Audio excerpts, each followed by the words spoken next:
Good morning to all of you. मैं Vikas Nautiyal, associate professor history. आज हम आधुनिक भारत के इतिहास के अंतर्गत पंजाब और सिखों का इतिहास जो ले रहे हैं। पिछले वीडियो में हमने जो वॉल्यूम 1 में भाग 1 में जो हमने लिया है वो रणजीत सिंह से पहले का एपिसोड लिया है। रणजीत सिंह से पहले यानी 18वीं शताब्दी में सिखों का किस तरह से एक पॉलिटिकल पावर के रूप में, मिलिट्री पावर के रूप में उद्भव विकास होता है, मिसलें किस तरह से डेवलप होती हैं और किस तरह से एक यूनिफिकेशन की प्रक्रिया होती है, इसका जो बैकग्राउंड है उसकी चर्चा हमने की है। आज हम जो बात कर रहे हैं वो शेर पंजाब महाराजा रणजीत सिंह के बारे में है। किस तरह से रणजीत सिंह का उत्थान होता है, किस तरह से रणजीत सिंह ने पूरे पंजाब को एकीकृत करने की बात की और किस तरह से इसको ऑर्गेनाइज किया स्टेट को, और खास करके जो अंग्रेज हैं, अंग्रेजों के सामने एक मजबूत शासन, सुदृढ़ शासन, एक मजबूत राज्य सामने खड़ा किया। और इसी कारण से बाद में हम देखते हैं कि एक जब अंग्रेजों और सिखों के बीच में युद्ध होने की बात आती है तो आसानी से सिखों को पराजित करना अंग्रेजों के लिए भी एक चैलेंज था। तो वन बाय वन हम इसी बिंदु को लेते हैं कि किस तरह से ये रणजीत सिंह कंटिन्यूअसली प्रोग्रेस करते हैं और कैसे इनका विकास क्रम होता है। अभी मैंने पिछले वीडियो में बताया था कि सुकर चकिया मिसल एक बहुत ही महत्वपूर्ण मिसल थी और जिसके नेता कौन थे? जिसके नेता थे चड़त सिंह। और इसमें एक बात ये थी, मैंने आपको ये भी कहा था कि किस तरह से जो ये सुकर चकिया मिसल थी ये गुजरानवाला के एरिया और उसके आसपास में थी और चड़त सिंह इसके संस्थापक थे। उसके उपरांत महासिंह, इसको पूरा नाम मैं लिख देता हूं, महासिंह, ये इनके पुत्र थे, ये उत्तराधिकारी बने और उसके उपरांत रणजीत सिंह का नंबर आता है। ये सुकर चकिया मिसल के नेता बने। 18वीं शताब्दी में जिस तरह से सिखों का विकास हुआ था उसके अंतिम चरण में, उसके अंतिम दशक में रणजीत सिंह का विकास होना शुरू होता है। कान्हे मिसल के साथ इनका वैवाहिक संबंध हुआ और उनका नाम था मेहताब कौर। मेहताब कौर रणजीत सिंह जी के इनके साथ वैवाहिक संबंध बने कान्हे मिसल से और ये मेहताब कौर हैं। इन्हीं से इनको शेर सिंह जी की प्राप्ति हुई थी जो कि मुगल, या यूँ कहें कि रणजीत सिंह के उत्तराधिकारी बनते हैं, तीसरे उत्तराधिकारी बनते हैं। तो यहाँ पर इनके वैवाहिक संबंध होने शुरू होते हैं। तो मैंने बताया था कि इनका तरीका क्या है, कैसे कर रहे हैं। एक तो सीधे युद्ध के द्वारा, सीधे युद्ध। दूसरा इन्होंने क्या किया, विवाह किए वैवाहिक संबंधों के द्वारा। इनके द्वारा काफी सारे विवाह, पॉलिटिकल मैरिज टाइप की इन्होंने की थी। और तीसरा इन्होंने फ्रेंडली अलायंस बनाए, फ्रेंडली अलायंस बनाए। इस तरह से इन्होंने सिखों को जोड़ने की कोशिश की। अब बात आती है कि मैं आपसे पहले बात कर चुका हूं ये कि एक जो चीज है उसको मैं डिस्कस करूं यहां पे वन बाय वन। ये आप देख सकते हैं। एक्चुअली हुआ ये है कि आप ये देख रहे हैं, आपके सामने मैप है। ये वाला जो पार्ट है, ये वाला जो पार्ट है हिंदुस्तान का, भारत का, इसमें मराठे हैं, मराठे। और अपर पार्ट में मुगल हैं। मेनली लीडरशिप या यूं कहें कि प्रभाव तो औपचारिक रूप से मुगलों का ही है। इस कारण से मैंने आपको बताया था कि पंजाब में मुगल गवर्नर की नियुक्ति की जाती थी। लेकिन जैसे जैसे अफगानों का प्रभाव बढ़ा, पंजाब एक युद्ध क्षेत्र बना रहा सदैव। इसलिए यहाँ पर अफगानिस्तान की तरफ से अटैक हुआ करते थे। तो चाहे वो अहमद शाह अब्दाली कर रहे हैं, चाहे जमान शाह के अटैक हो रहे हैं, चाहे किसी और के हो रहे हैं। इस कारण से पंजाब में निसंदेह एक जो संघर्ष की प्रक्रिया थी यहाँ के लोगों में वो डेवलप हुई, जिसने उनको मिलिट्री, एक तरह से मिलिट्री पावर के रूप में डेवलप किया। अब यहाँ एक बात और आती है कि जब रणजीत सिंह ने अपने को इस तरह से डेवलप किया और जब अफगानिस्तान की तरफ से ये अटैक हो रहे थे, तो एक बात आई कि जमान शाह, ये बेसिकली जमान शाह, ये अहमद शाह अब्दाली का ग्रैंडसन था, ग्रैंडसन। और इस ग्रैंडसन ने 2 बार क्या 3-4 बार अटैक किया था। 70, 97, 98 में भी इन्होंने अटैक किया। और इस अटैक के दौरान पंजाब में चिनाव नदी में इनकी तोपें गिर गई थी।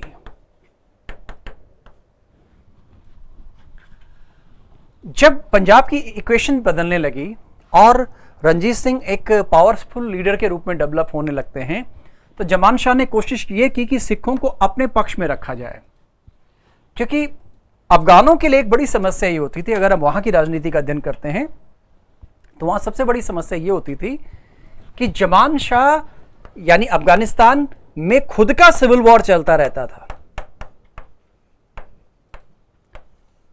खुद यहां सत्ता के लिए संघर्ष चलता रहता था और भाइयों के बीच में विवाद चलता रहता था। इसलिए यहां ये अपनी स्थिति सुदृढ़ रखना चाहते थे, तो कोशिश ये की गई कि रणजीत सिंह के साथ अच्छे संबंध रखे जाएं और इसी के अंतर्गत इनको सूबेदार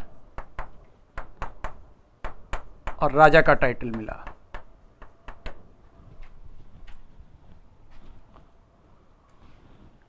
अब इस बीच हुआ यह है कि अंग्रेज एक साइड, इधर अंग्रेज आ गए हैं, क्योंकि 18वीं शताब्दी के उत्तरार्ध में अंग्रेज एक महत्वपूर्ण शक्ति के रूप में उनका उत्कर्ष हो चुका था। 1764 के बाद उन्होंने बक्सर जीत लिया।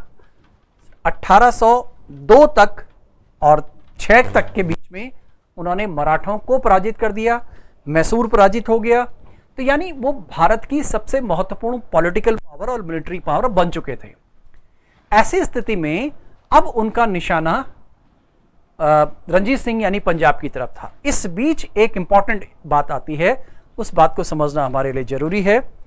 हुआ यूं कि 1807 में, अब घटनाक्रम यहां देखने के लिए हमको यूरोप जाना पड़ेगा। जो रूस और फ्रांस का नेपोलियन है, इनके बीच में एक संधि होती है, नाम है टिलसिट की संधि। दोनों के बीच टिलसिट की संधि होती है, यानी नेपोलियन के बीच में और जार अलेक्जेंडर ऑफ रशिया। और इसमें कहीं छुपी हुई शर्त यह थी कि ये नेपोलियन जो है वो भारत पर अटैक करेगा, भारत पर अटैक करेगा। ये कलकत्ता है। आप देखिए दूरी बहुत ज्यादा है, प्रैक्टिकली पॉसिबल नहीं था, लेकिन अंग्रेजों को इस समय एक फ्रेंच फोबिया सताता था। फ्रेंच फोबिया, या यूं कहें कि एक नेपोलियन का फोबिया इनके दिमाग में चलता था। इसलिए इन्होंने बोला अब क्या किया जाए। तो इनके बीच में जो जो राज्य थे, उन राज्यों के साथ क्या कोई दोस्ती हो सकती है या उनको किस तरह से कोई बफर स्टेट के रूप में डेवलप कर सकते हैं। तो आप देखिए ये वाला इलाका तो सिंध था,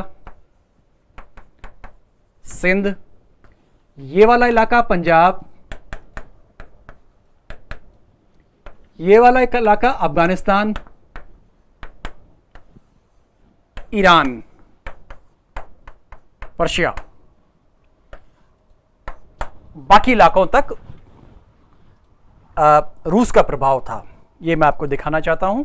अब यहां पर क्या हुआ कि इन्होंने बोला कि इन राज्यों को कैसे अपने पक्ष में लिया जाए। अगर कभी माना नेपोलियन ने लैंड रूट से अटैक किया, सी से उसके अटैक करने की संभावना नहीं थी, क्योंकि इजिप्ट के पूरे एक्सपीडिशन के दौरान नेपोलियन ने खुद भी ये मन बना लिया था कि अब ब्रिटिशर्स के साथ हम युद्ध नहीं कर सकते सी में, लेकिन लैंड का वो शेर था। अब अंग्रेजों ने क्या किया, चालाकी ये की कि अपने प्रतिनिधि इन्होंने 4 जगह भेजे, 1 2 3 4। उनको लगता था कि ऐसे में किसी भी राज्य को अगर हम बफर स्टेट बना दें, बफर स्टेट के रूप में वो राज्य बनाना चाहते थे। तो सबसे नजदीक पड़ रहा था क्या, सबसे नजदीक था रणजीत सिंह और उसके साथ सिंध। तो सिंध के साथ तो इनके मित्रतापूर्ण संबंध थे, व्यापारिक संबंध पहले से चल रहे थे और साथ में मित्रतापूर्ण संबंध तो इनके डेवलप हो ही गए थे। लेकिन अफगानिस्तान के साथ इनका भी ऐसा कोई रिश्ता नहीं था, ईरान के साथ ऐसा कोई रिश्ता नहीं था। इस बात को मैं आपको मैप में दिखाने की कोशिश करता हूं।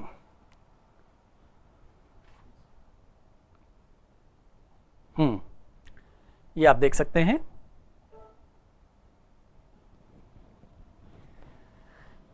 ये रशिया है और इस रशिया के साथ साथ जब हम देख रहे हैं कि इंडिया, यानी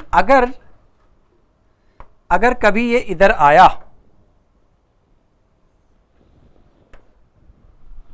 ये इस फॉर्मेट में आ सकता है। यानी एक तो पर्शिया क्रॉस होगा, एक अफगानिस्तान क्रॉस होगा, सिंध भी क्रॉस हो सकता है और पंजाब भी क्रॉस हो सकता है। लेकिन एक बहुत बड़ा एक्सपीडिशन था, ऐसा करना बहुत बिल्कुल संभव नहीं था। लेकिन जब ये स्थिति आ गई तो अब इन्होंने सोचा कि क्यों ना हम एक तरीका दूसरा अपनाएं और रणजीत सिंह के साथ कोई संधि कर लें, रणजीत सिंह के साथ कोई संधि कर लें। तो रणजीत सिंह के साथ संधि करने में क्या हुआ, 1807 से 1809 के बीच में चार्ल्स मेटकाफ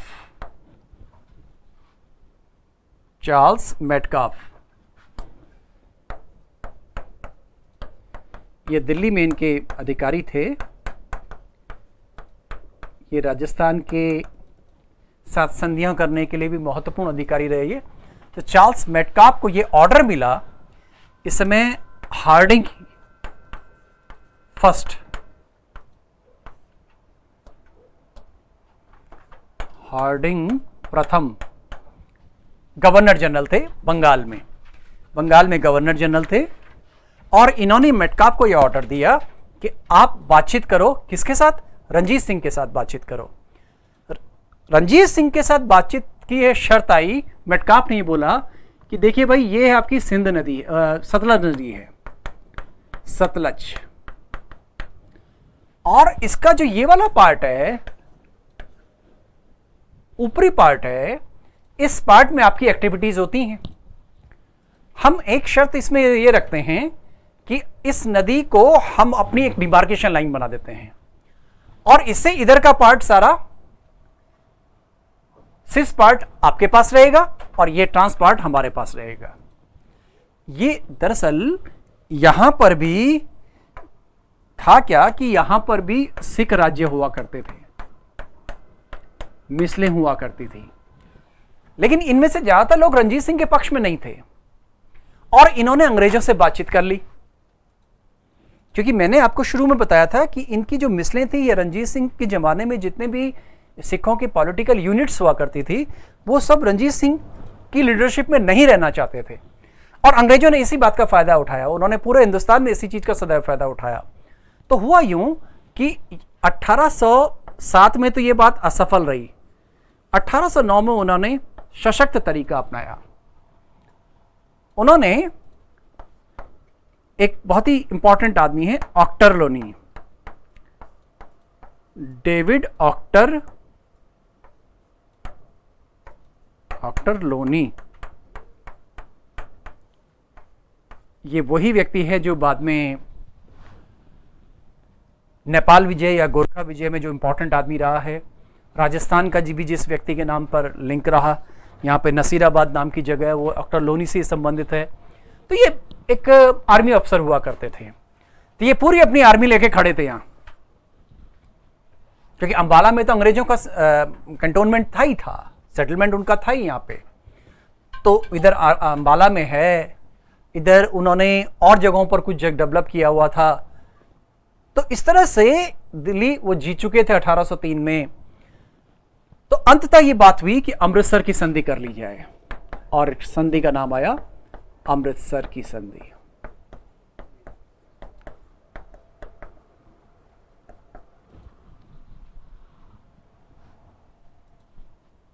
पच्चीस अप्रैल 1809। डेट मैं इसलिए लिखवा रहा हूं क्योंकि डेट एक बार यूपी के पीसीएस के एग्जाम में पूछी हुई है। क्या क्या चीजें पूछी जाएंगी? अमृतसर की संधि किसके बीच हुई? रणजीत सिंह और अंग्रेजों के बीच हुई। अंग्रेजों की तरफ से कौन है? चार्ल्स मेटकाफ है। अगर विकल्प में नहीं दिया है तो ऑक्टरलोनी आएगा। कब हुई? एक बार डेट किसी एग्जाम में पूछी है तो ये 1809 में हुई है। 25 राजस्थान में भी पूछी हुई है तो 25 अप्रैल 1809। अब इसमें पहली इंपॉर्टेंट शर्त यही आई कि आप सतलज नदी को सीमा रेखा मानेंगे। दूसरी इंपॉर्टेंट बात रंजीत सिंह की तरफ से आई, उनकी एक शर्त थी कि अगर कभी अफगानों की तरफ से कोई अटैक हुआ, अफगानों की तरफ से कोई अगर अटैक होता है तो आप तटस्थ रहेंगे, एक तटस्थ मतलब न्यूट्रल रहेंगे। ये एक मेन बात आई थी। और सतलज नदी कोई क्रॉस नहीं करेगा। ये सतलज नदी है, ना हम सतलज को क्रॉस करेंगे ना आप सतलज को क्रॉस करेंगे। इसीलिए जब पहला सिख वॉर होता है तो जब सैनिकों ने सतलज क्रॉस कर लिया तो इसको उन्होंने अमृतसर की संधि का उल्लंघन माना। यहां ये बात आती है। अब यहां पर एक बात और थी जिसकी थोड़ी सी चर्चा होनी थी। रणजीत सिंह की दो कैपिटल बनती हैं,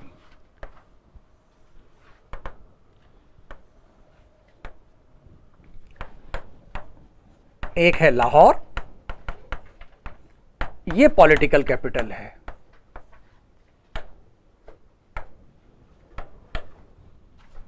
और एक अमृतसर।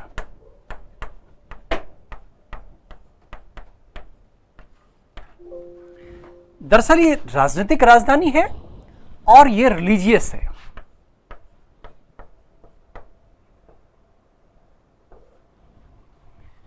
आध्यात्मिक मान लीजिए, रिलीजियस धार्मिक मान लीजिए लाहौर को, क्योंकि दरअसल ये सारी अपने अपनी मिसलें थी।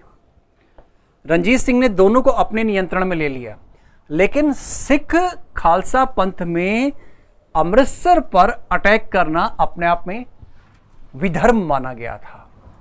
तो क्योंकि जब अफगान यहां अटैक करते थे तो यह सबसे ज्यादा दुर्भाग्यपूर्ण माना जाता था। एक शब्द आता है जिसकी चर्चा हम करते हैं, जो एक बार यूपीएससी में पूछा गया है, घल्लूघारा।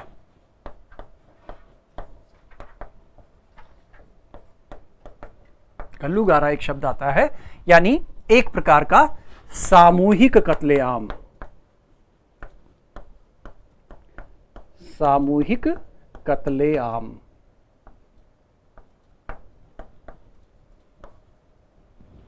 सामूहिक कत्लेआम है, और ये एक तो बाबर के संदर्भ में इस्तेमाल किया जाता है शब्द। जब बाबर ने आक्रमण किया था हिंदुस्तान पर, पंजाब पर अटैक हुआ था, एक बड़ी इंपॉर्टेंट बुक है, बुकलेट है, बाबर वाणी। ये भी एक बार पूछी गई है, बाबर वाणी। ये बेसिकली नानक की है, गुरु नानक की है, और इसमें बाबर के अटैक के दौरान पंजाब में किस तरह से मिसबिहेव हुआ उसके बारे में है। तो ये घल्लूघारा इस संदर्भ में इस्तेमाल किया जाता है। तो अफगानों ने जिस तरह से अटैक किया, उसको भी जिस तरह से उन्होंने यहाँ पे कत्लेआम किया, ये अक्सर यही ऐसा ही करते थे। अफगान भी यही करते थे 18वीं शताब्दी में, और मुगल भी ऐसे ही करते थे कि किसी तरह से सिखों का अस्तित्व मिटा दो, क्योंकि उनको लगता था कि सिख उनके लिए प्रॉब्लमेटिक हैं। तो अब इस तरह से जब रणजीत सिंह ने इसको लिया तो उनका कहना यह था कि मैं इसका अधिग्रहण नहीं कर रहा हूं, क्योंकि अमृतसर में जाकर बड़ा इंपॉर्टेंट वो एपिसोड आता है, ऐसी बहुत सी बातें आती हैं सामने जो मैं थोड़ा सा जिक्र करना चाहूँगा। वो जाकर के सिर झुकाते हैं कि मैं तो यहाँ दर्शन करने आया हूँ, मैं यहाँ अटैक करने नहीं आया हूँ। क्योंकि अमृतसर में कोई अटैक करने की, खास करके सिख, तो सोच ही नहीं सकता था। और ये आपको मालूम है कि अमृतसर की जो नींव है वो मुस्लिम फकीर के माध्यम से डाली गई थी। जमीन अकबर ने दी थी, रामदास जी ने रामदासपुर जगह बनाई, फिर वो अमृतसर के रूप में डेवलप हुआ। तो यहां एक तरह से इसका बेसिस मुस्लिम समुदाय को भी साथ में लेकर चलने का था। जब हम गुरु ग्रंथ साहिब को देखते हैं तो वहां पर 100 से अधिक संत आते हैं, उसमें मुस्लिम संत नहीं है। और हम जानते हैं इस बात को, पंजाबी भाषा के जो फाउंडर हैं वो बाबा फरीद हैं। गुरुमुखी गुरु अंगद ने शुरू की, लेकिन भाषा जिस तरह से डेवलप हुई वो बाबा फरीद ने शुरू की थी। इस तरह से बेसिकली तो ये स्थिति थी, लेकिन इस बात को समझना जो अफगानिस्तान से या अफगान जो आ रहे थे वो इस बात को नहीं समझते थे। इस तरह से रणजीत सिंह जी ने 2 राजधानियां बनाई। अब ये करने के बाद जब अमृतसर की संधि हो गई तो अब एक बात बहुत क्लियर आ गई, वो ये थी कि सतलज के इस पार तो रणजीत सिंह हैं और इस पार अंग्रेज हैं। इसको बोलते हैं हम सिस फॉर्म और इसको बोलते हैं ट्रांस। नदी के उस पार और नदी के इस पार का एरिया। इसलिए रणजीत सिंह ने देखिए क्या क्या किया। मुल्तान जीता, क्योंकि अब तो ये क्लियर था आपको, इसके इस पार के एरिया आप सब उनको आप जीत सकते थे, वहां आप एक्सपीडिशन कर सकते थे। इन्होंने कश्मीर, हिमाचल, गोरखे, क्योंकि हिमाचल तक गोरखे भी आ गए थे, और एक बड़ी इंपॉर्टेंट चीज 1834 में जो कि एक बहुत बड़ी उपलब्धि थी वो है पेशावर।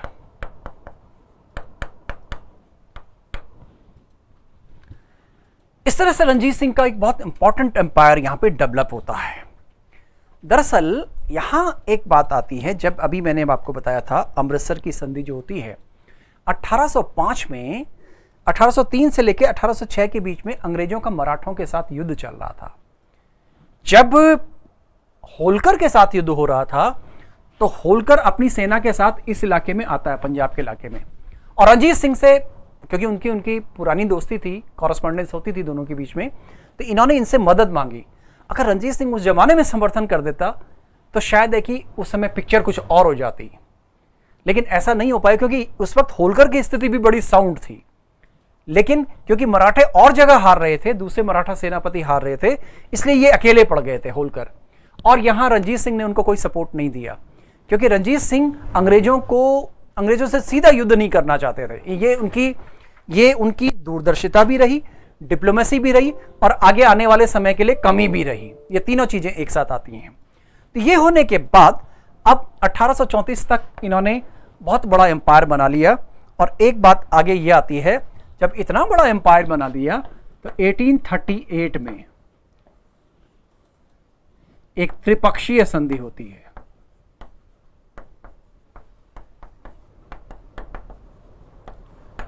ट्रिपटाइट ट्रीटी। त्रिपक्षीय संधि कौन कौन है इसमें? शाह सुजा, ये कौन है? अफगानिस्तान का अमीर था।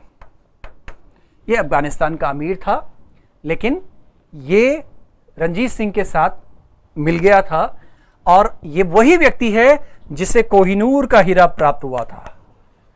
ये बड़ी फेमस कहानी है कि किस तरह से इस व्यक्ति को कश्मीर से इन्होंने आज़ाद करवाया, और उस दौरान शाह शुजा ने जो कोहिनूर हीरा था वो रणजीत सिंह को दे दिया। कोहिनूर हीरे की कहानी बड़ी लंबी है, किस तरह से मलिक काफूर और अलाउद्दीन खिलजी के समय में ये साउथ से कुलकुंडा की खानों से उत्तर भारत में आता है, दिल्ली आता है, और किस तरह से फिर इसको मुग़ल बादशाहों के पास आया। और मुग़ल बादशाहों से खास करके हम जब नादिर शाह की बात करते हैं, नादिर शाह इसको 1739 में ईरान ले गया मुग़ल बादशाहों से छीन करके, और नादिर शाह से ये अब्दाली के पास आ गया और ये अब्दाली के वंशज हैं। तो शाह शुजा, पहला व्यक्ति कौन? शाह शुजा। दूसरा व्यक्ति जो है रणजीत सिंह है, रणजीत सिंह।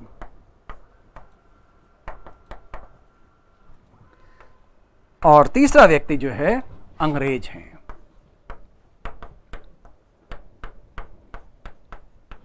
ये बेसिकली हो क्यों रहा है, ये संधि क्यों करवाई जा रही है, इस बात को भी हम अच्छी तरह समझ लें कि संधि का औचित्य क्या है।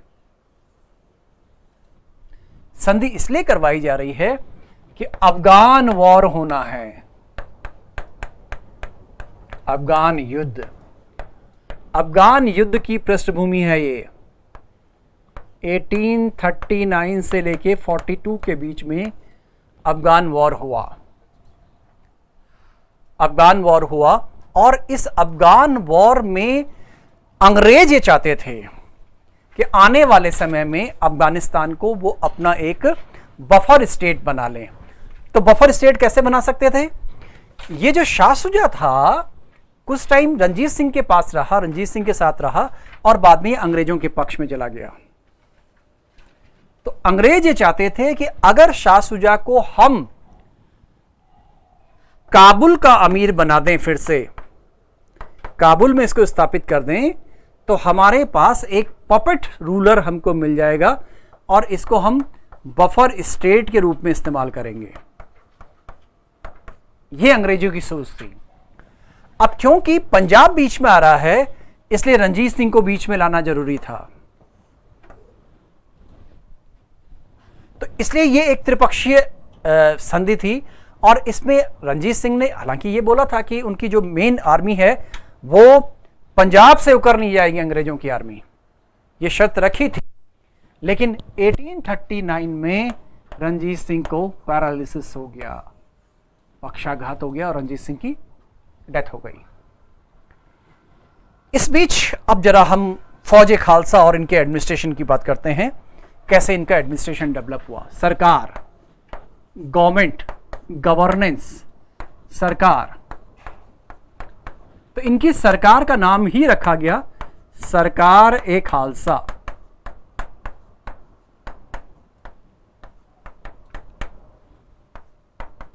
सरकार ए खालसा। अब सरकार ए खालसा यानी कि पूरा साम्राज्य है और इसका इन्होंने प्रांत या सूबा बनाया। जैसे हम मुगलों में देखते थे कि वहां सूबेदार होता था तो यहां पर नाजिम हुआ करता था। एक्चुअली इनकी जो प्रशासनिक व्यवस्था थी उस प्रशासनिक व्यवस्था में क्या क्या चीजें थी देखिए, मुगल इंपैक्ट था, प्लस पंजाब का लोकल इंपैक्ट था, प्लस कुछ यूरोपीय इंपैक्ट था। अब ये यूरोपीय इंपैक्ट समझने के लिए थोड़ा सा हम देखें कि रणजीत सिंह ने बहुत ही उल्लेखनीय काम ये किया। ये काम हमारे पास भारत के इतिहास में 3-4 लोगों ने किया है। एक तो होलकर्स ने किया, यशवंतराव होलकर, एक सिंधिया ने किया, महाजी सिंधिया, एक रणजीत सिंह ने किया और थोड़ा सा काम ये टीपू ने किया था। काम क्या था कि अपनी सेना का जो प्रशिक्षण है, ट्रेनिंग, सेना की जो ट्रेनिंग है वो ट्रेनिंग उसको देने के लिए उसने 4 फ्रांसीसी ऑफिसर उनकी सर्विसेज ली। अब ये 4 फ्रांसीसी ऑफिसर जरा उनको हम ध्यान से देखें कि ये 4 फ्रांसीसी ऑफिसर थे कौन कौन से। एक तो 1 by 1 जब हम इनकी बात करते हैं तो ये ऑफिसर इस रूप में आते हैं कि एक तो आता है एलार्ड,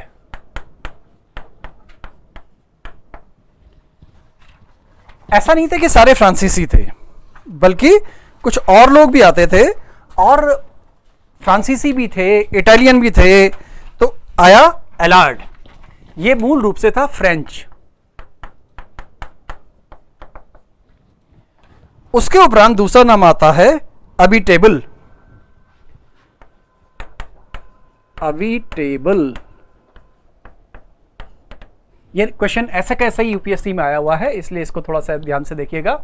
दूसरा नाम आया अविटेबल, ये इटालियन था, इटालियन।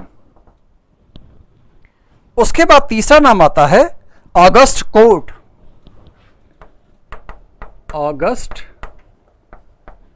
कोर्ट, अगेन ये फिर फ्रेंच था, ऑगस्ट कोर्ट। उसके बाद चौथा नाम आता है वेंचुरा, वेंचुरा, ये इटालियन था।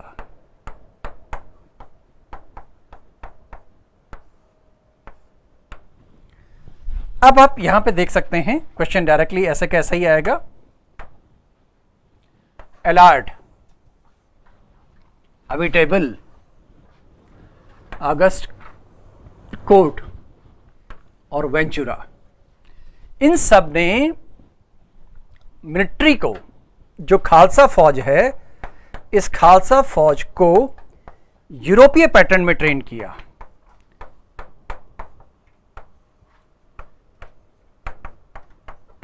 ये यूरोपीय पैटर्न क्या होता था, थोड़ा सा इस बात की चर्चा जरा सा कर लें हम।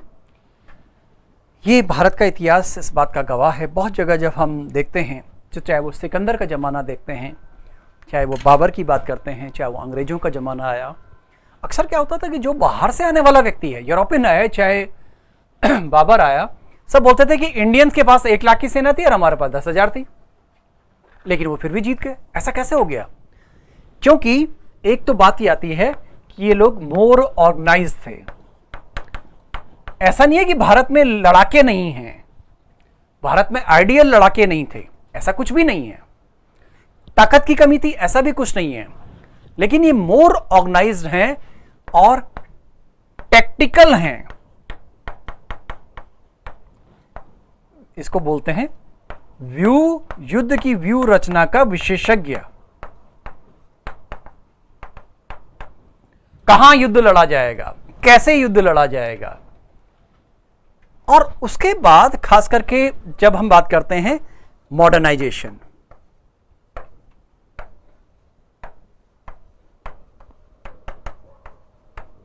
मॉडर्नाइजेशन, तो एक्चुअली यूरोप में 2 पॉलिटिकल पावर ऐसी थी जिन्होंने सेना का विकास बहुत बेहतरीन ढंग से किया था। एक अंग्रेज थे, दूसरे फ्रांसीसी थे। यही कारण रहा कि 19वीं शताब्दी में दुनिया के अधिकांश भागों में यूरोपियंस, खास करके फ्रांसीसी और इंग्लिश, इनकी सत्ता स्थापित हुई। इसकी चर्चा अलग से कभी करेंगे। तो आर्मी को उन्होंने प्रॉपरली ट्रेन किया, यानी खालसा फौज जो है, खालसा फौज उनकी बराबरी पे आ गई, एक तरह से अंग्रेजों की बराबरी पे। तो दोनों जगह उनको प्रशासन में भी और सैन्य सेवाओं में भी, सैन्य दृष्टि से भी जो खालसा फौज थी वो बहुत ताकतवर हो गई। इससे लड़ना, इसको हराना इतना आसान नहीं था।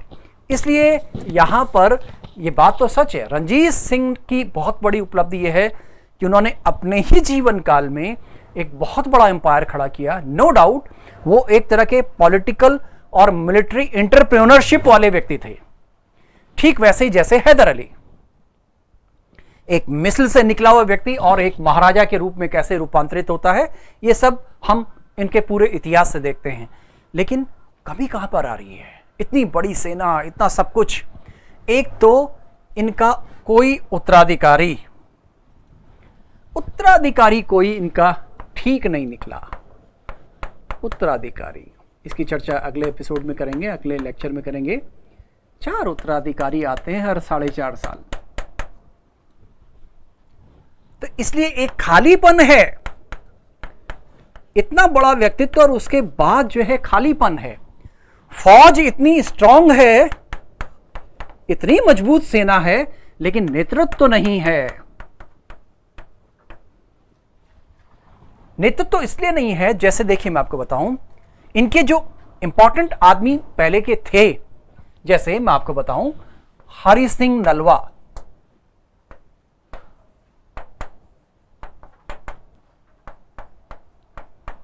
ये इनके इंपॉर्टेंट आदमी हैं, जरा इनका ध्यान रखिएगा आप। हरि सिंह नलवा, दीवान मोहकम चंद,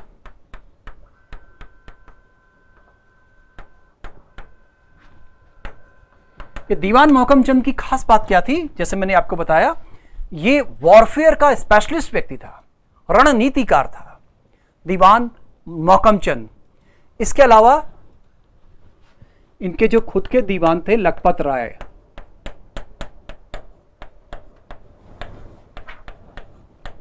इनके साथ जो हम ये कहें कि इनके साथ जो टीम थी, टीम बहुत बेहतरीन थी। ये जो हरि सिंह नलवा हैं, इनकी एक उपाधि थी बाघमार, बाघमार की इनकी उपाधि थी। रणजीत सिंह के जो और ऑफिसर्स हैं, एक बार जरा उनके बारे में भी हम चर्चा कर लेते हैं कि वो कौन कौन थे, उनको भी देख लेते हैं। अर्जन सिंह, सरदार अर्जन सिंह, ये उनकी पूरी टीम है। देसा सिंह,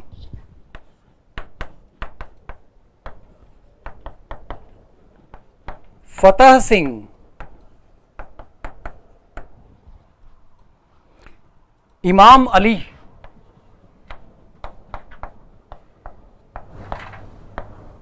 इमाम अली शाह, फतेह सिंह, गौसे खान,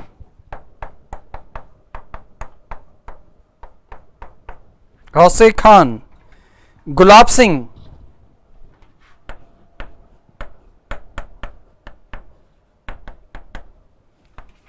अमर सिंह,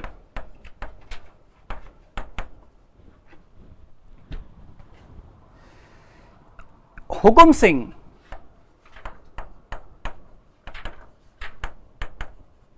लेकिन हुआ यूं है कि अधिकांशतः रणजीत सिंह के जो लोग थे, जो इनके इंपॉर्टेंट व्यक्ति थे, वो उसके तुरंत बाद उनकी या उनके जीवन काल में उनकी मृत्यु हो गई। इसलिए रणजीत सिंह के जब उत्तराधिकारी आए तो उनके उत्तराधिकारी कमजोर भी थे और उनको इस रूप में ट्रेन नहीं किया जा सका था, ना पॉलिटिकली ना मिलिट्री की फॉर्म में। इसलिए रणजीत सिंह के बाद एक खालीपन आ गया और विद इन 5 to 6 years अंग्रेजों से जो युद्ध है वो निश्चित हो गया। और युद्धों की चर्चा हम अगले उसमें करेंगे, अगला वीडियो में करेंगे, अगले लेक्चर में करेंगे। आज के लिए इतना ही। थैंक यू, धन्यवाद।